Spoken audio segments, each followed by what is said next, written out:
നമ്മുടെ നാട്ടിലെ ജനങ്ങളുടെ പരാതികൾ പരിഹരിക്കുവാനായി നമ്മുടെ സർക്കാർ പുതിയൊരു പരിപാടിയുമായി എത്തിയിട്ടുണ്ട്. അടുത്ത ഒരു മകരം 1-ാം തീയതിക്ക് മുമ്പ് കേരളത്തിൽ ഒരു പ്രശ്നങ്ങളുണ്ടാവില്ല എന്നുള്ള രീതിയിലേക്കാണ് നമ്മുടെ സർക്കാർ മുന്നോട്ട് പോകുന്നത്. ഇങ്ങനെ കുറേ കളികൾ നമ്മൾ കുറേ കണ്ടിട്ടുണ്ട്. ഇപ്പോൾ ഭരിക്കുന്നവർ അതിനെ പണ്ട് കുറ്റവും പറഞ്ഞിട്ടുണ്ട്. അതെ അതെ, ഇപ്പോൾ കരുതലും കൈത്താങ്ങും എന്നാണ് ഈ പരിപാടിയുടെ പേര്. ഓരോ ജില്ലയിൽ രണ്ട് മന്ത്രിമാരെ വെച്ച് ഏൽപ്പിച്ചിട്ട് താലൂക്ക് അടിസ്ഥാനത്തിൽ ഇവർ പരാതികൾ സ്വീകരിക്കുന്നു. ഈ അതിവേഗം ബഹദൂരം എന്നൊക്കെ പറഞ്ഞിട്ടുള്ള ഉമ്മൻചാണ്ടിയുടെ ആ ഒരു സംഭവം നടക്കുമ്പോഴൊക്കെ ഇവർ എത്രത്തോളം അതിനെ കളിയാക്കിയതും അതിനെതിരെയുള്ള പ്രതിഷേധവുമായിട്ട് മുന്നോട്ട് വന്നു എന്നുള്ളതും. അതെ, ഇവിടെ എന്ന് പറഞ്ഞാൽ നേരത്തെ പരാതികളൊക്കെ അക്ഷയ വഴി ഓൺലൈനായിട്ട് സ്വീകരിച്ചു വെച്ചിട്ട് ആ പരാതികളിൽ തീർപ്പാക്കാൻ പറ്റുന്നത് മന്ത്രിമാർ വന്നിട്ട് തീർപ്പാക്കും. ഒരു തരം നാടകം. ഇത് എല്ലാ ഇലക്ഷനും മുമ്പോഴും ഉണ്ട്. ഇപ്പൊ കഴിഞ്ഞ ലോക്സഭാ ഇലക്ഷൻ നോക്കൂ, ലോക്സഭാ ഇലക്ഷന് മുമ്പ് ഇവരെല്ലാരും കൂടി ഒരു മറ്റേ കക്കൂസൊക്കെ ഉള്ള വണ്ടി വിളിച്ചിട്ട് കാസർഗോഡ് നിന്ന് തിരുവനന്തപുരം വരെ പോയി. വണ്ടിയുടെ അവസ്ഥ അറിയോ? ആ അവസ്ഥയാണ് ഇപ്പൊ കേരളം എന്ന് പറയുന്ന വിമർശകരുമുണ്ട്. അപ്പൊ അതിനുശേഷം ഇനി പഞ്ചായത്ത് ഇലക്ഷൻ വരാൻ പോവുകയാണ്, തദ്ദേശ സ്വയംഭരണ വകുപ്പാണ്. അപ്പൊ അതെല്ലാം നോക്കിയിട്ടാണ് ഈ താലൂക്ക് വൈസിലുള്ള ഇത്തരത്തിലുള്ള ഒരു അദാലത്തിലേക്ക് പാർട്ടി അല്ലെങ്കിൽ സർക്കാർ പോകുന്നത് എന്ന് വേണമെങ്കിൽ പറയാം. അദാലത്തിന്റെ ആവശ്യമുണ്ടോന്ന് നമുക്ക് സ്വാഭാവികമായിട്ടും ചിന്തിക്കാം. കാരണം നടപ്പിലാക്കാൻ പറ്റുന്ന പരാതികളെല്ലാം ഓൺലൈനായിട്ട് സ്വീകരിക്കുന്നു, അതിനുശേഷം എല്ലാം പഠിക്കുന്നു, ഉദ്യോഗസ്ഥരൊക്കെ നടപ്പിലാക്കുന്നു. ഈ നടപ്പിലാക്കുന്ന പദ്ധതികൾ പിന്നെ മന്ത്രിമാരവിടെ ചെന്നിട്ട് അവരെ വിളിക്കുന്നു, ഞങ്ങൾ ശരിയാക്കി തന്നിട്ടുണ്ട് എന്നും പറഞ്ഞിട്ട് അവർക്ക് നേരിട്ട് കൊടുക്കുന്നു.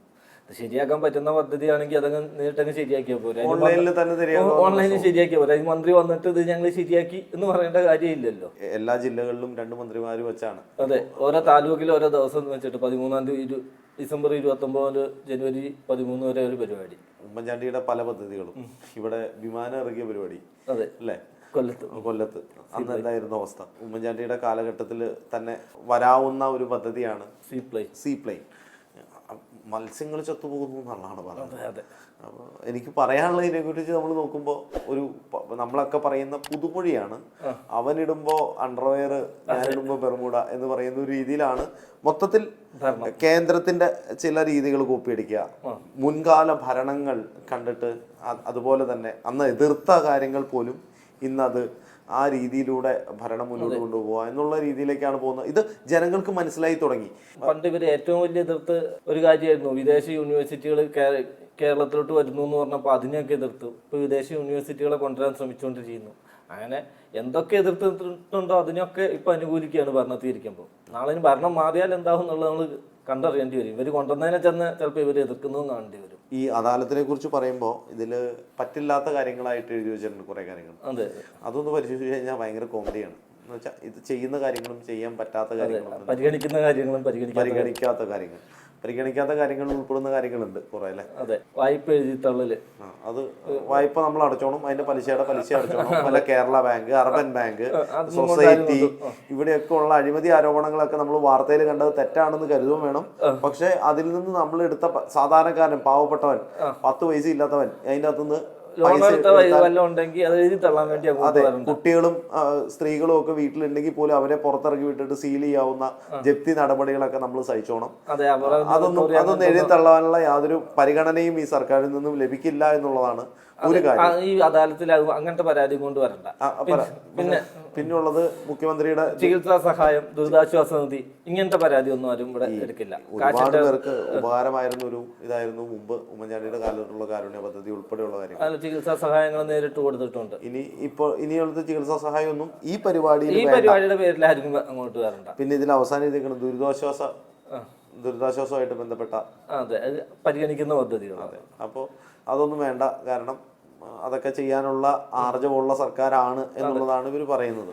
ഒരു അക്ഷയയിൽ ചെന്നിട്ട് ഒരു പരാതി കൊടുത്തു കഴിഞ്ഞാൽ ഇങ്ങനെ ഇത് ഓൺലൈനായിട്ട് തന്നെ ചെയ്യാവുന്ന ഒരു കാര്യത്തിൽ എത്രത്തോളം ബാധ്യതകളും എത്രത്തോളം ചെലവുകളും ഇതിനുണ്ടാവും എന്ന് ആലോചിച്ച് നോക്കും. ഇത് ശരിക്കും പറഞ്ഞാൽ പഴയ അതിനാണെങ്കിൽ രാവിലെ പാലില് വണ്ടി പരിപ്പെട്ട് കഴിക്കുന്നതൊക്കെ ആണെങ്കിൽ ഒരുപാട് ചെലവുകൾ കൂടും. ഇത് ആരെ പറ്റിക്കാനാണ്, ആരെ കാണിക്കുവാനാണ്, അതുകൊണ്ട് ആർക്കൊക്കെയാണ് പ്രയോജനം? ഒരു പ്രഹസനം. ഇവർ ഈ പറയുന്ന വണ്ടി കൊണ്ട് പോകുമ്പോൾ നമ്മുടെ മറിയച്ചെടുത്തി പിച്ചച്ചട്ടിയായിട്ട് ഇതിനെതിരെ കരിക്കുടിയും കടിച്ചുകൊണ്ട് വന്ന അവസ്ഥകളുണ്ട്. ഇങ്ങനെ നിരവധി ആളുകൾക്ക് ഇപ്പോഴും സാമൂഹ്യ പെൻഷൻ കിട്ടുന്നില്ല. ഈ സാമൂഹ്യ പെൻഷനുമായിട്ട് ബന്ധപ്പെട്ട് ഇപ്പോൾ പുതിയൊരു പരാതി വന്നിട്ടുണ്ട്. ഗസറ്റഡ് ഓഫീസർമാരടക്കം ഈ പൈസ മേടിക്കുന്നുണ്ട്. ഇതെങ്ങനെ സംഭവിച്ചു? ഇത് 2021 ഇലക്ഷന് തൊട്ട് മുമ്പ് പല വീടുകളിലും ഇവർ കൊണ്ടുകൊടുക്കുക എന്നല്ല പറഞ്ഞത്. അതിന് പരസ്യം കണ്ടിരുന്നോ? ഈ സഖാക്കന്മാരൊക്കെ സൈക്കിളിൽ കയറിയിട്ട് ഇവിടെയുള്ള ആൾക്കാർ കൊറോണയൊക്കെ അല്ല, അവർ വീട്ടിൽ കൊണ്ടുപോയി മറ്റേ സാനിറ്റൈസറൊക്കെ പുരട്ടി ഈ പൈസ ഏൽപ്പിച്ചിട്ട് ഉറപ്പാണ് LDF എന്ന് പറഞ്ഞിട്ട് ഉള്ളൊരു പരസ്യങ്ങളൊക്കെ ഉണ്ടായിരുന്നു.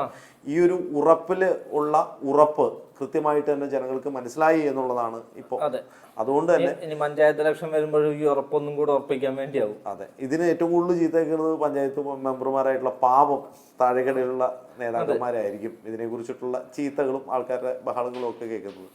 എന്തായാലും ഇത്തരത്തിലുള്ള ഒരു കോമഡി കൂടി വരികയാണ്, അത് കാണാം.